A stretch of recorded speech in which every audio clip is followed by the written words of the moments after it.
Does your dog turn into a completely different dog when you get the vacuum out and start cleaning your house? There are ways we can train that so that that doesn't happen. Many dogs will actually have an adverse reaction to that because they're fearful of the noise of the vacuum.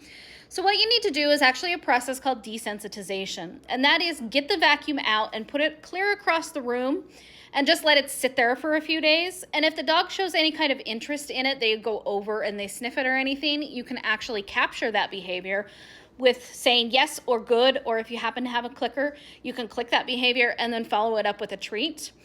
Once they've had a few days to kind of get used to it in the living room or wherever it is that it's at, then you can gradually move it a little bit closer. We never want to turn it on at this level of training though. And you want to just repeat that and make sure that they see the vacuum, allow them a treat. See the vacuum, allow them a treat.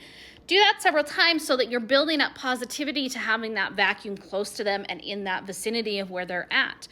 Eventually, you're going to get to the point where the vacuum can be right next to them, turned off, obviously, and then click, treat, click, treat, click, treat, and then you can get to the point where you go back across the room, turn the vacuum on, and you can train that and eventually just go through those same steps to where the vacuum is on, but close to your dog. And that will actually teach them that when that vacuum comes out, it means good things happen to them. They get treats if they're good with the vacuum. Now, if they run away, then we want to actually start a little bit farther away. A lot of these dogs will come in because they're already scared of the vacuum, so it's going to be a little bit harder to train. So if you see that your dog is running or showing any kind of a fear reaction, then you want to take the vacuum farther away, and you want to make sure that you're ready with those treats to start even farther away. You have to meet the dog wherever they're at.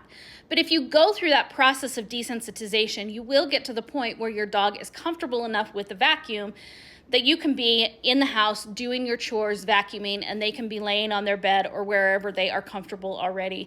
And you don't have to worry about them having that adverse reaction to it. So I hope that helps. Good luck, happy training, and we'll talk to you again soon.